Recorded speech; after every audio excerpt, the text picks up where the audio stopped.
हमारी जो मंडी है ये फर्स्ट जून से स्टार्ट हुई थी और ऑलमोस्ट ये कल जो है वो कंक्लूड हो रही है। तो इसमें फार्मर्स को बहुत ही अच्छा रेट मिला है, 1500-1600 तक रेट गया है।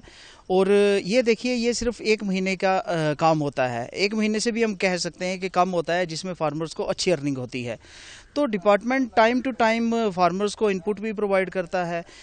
डिपार्टमेंट की ये कोशिश रहती है कि जो हमारा फार्मर है उसकी इनकम डबल हो। तो ऐसा हुआ भी है, क्योंकि डिपार्टमेंट अपनी तरफ से हर एक फैसिलिटी दे रहा है।